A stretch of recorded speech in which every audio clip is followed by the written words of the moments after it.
केवल 1 महीने तक ब्रह्मचर्य व्रत का पालन करते हुए सदाचार पूर्वक कोई 1 महीने ओरछा की धरती में निवास कर ले तो वह व्यक्ति ब्रह्मलोक का अधिकारी हो जाता है।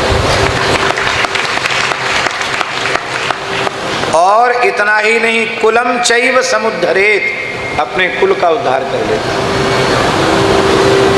केवल 1 महीना। अब हम आपसे पूछते हैं, जिस ओरछा धाम की इतनी महिमा है, क्या करें? इतनी कड़वी वाणी हमको बोलनी तो नहीं चाहिए, पर वो ओरछा व्यभिचार दुराचार का अड्डा बना हुआ है। होटल खुल गए, घर घर में होटल खुले हैं, नए लड़के लड़की आते हैं, कहाँ का लड़का है कहाँ की लड़की है कोई लेना देना नहीं। एक रात या एक दिन के लिए या कुछ घंटों के लिए कमरे लेते हैं, 1000, 2000, 3000 रुपए देते हैं और वहीं सारे दुष्कर्म करते हैं। जो नहीं खाना चाहिए वो खाते हैं, जो नहीं पीना चाहिए वो पीते हैं और जो नहीं करना चाहिए वो करते हैं। अपने को ब्राह्मण कहने वाले लोग इस प्रकार से धन कमाते हैं।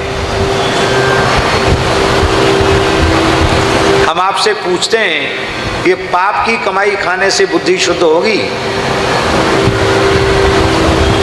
ये महान तीर्थ है और तीर्थ की मर्यादा जानते हैं क्या है?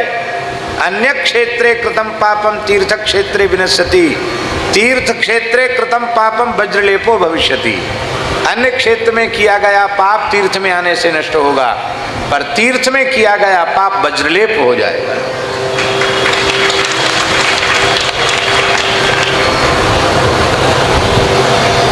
क्या करें?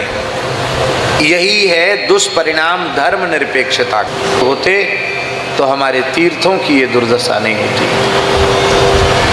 हमारे उत्तर प्रदेश में योगी जी तो बहुत कुछ काम कर रहे हैं, तीर्थों में मद्य मांस का भी निषेध कर रहे हैं और जगह बहुत अच्छा काम उनके द्वारा हुआ है। पूरे देश में इस प्रकार के कार्य होने की आवश्यकता है।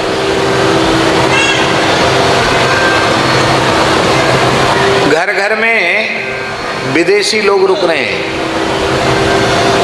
1-2 कमरे में अपना गुजारा, बाकी कमरा बना के होटल, और वो विदेशी काफी समय तक रुकते हैं, उनसे अच्छा पैसा मिलता है। उससे ओरछा के निवासियों के संस्कार बहुत तेजी से दूषित हो रहे हैं, पर इसकी लोगों को परवाह नहीं है। हमसे लोग कहते आप ये सब मत बोला करो, क्योंकि लोग आपके विरोधी हो जाते हैं कि देश के स्वतंत्र होने के बाद से इतना समर्पित, इतना सक्रिय, इतना अद्भुत राष्ट्रभक्त प्रधानमंत्री इस देश में पहली बार आया है। इस प्रकार की विचारधारा का प्रधानमंत्री यदि देश की स्वतंत्रता के बाद प्रथम प्रधानमंत्री होता और इस प्रकार का उत्तम शासन होता तो आज 70 वर्ष में विश्व की प्रथम महाशक्ति भारत होता। कोई अभी देखो कहाँ 40 में 45 में नंबर पे हम थे, नंबर ही नहीं था कोई, 6ठे नंबर पर आए, 6ठे नंबर से 5वें नंबर पर आए, अब जापान को पीछे छोड़कर हम 4थे नंबर पर आ गए। कहते 2047 तक तीसरी शक्ति बनेंगे।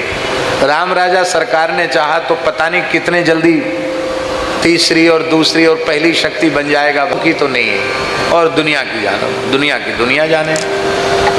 और हमको लगता है कि भगवत कृपा से ये काम भी भगवान उनके द्वारा कराएंगे।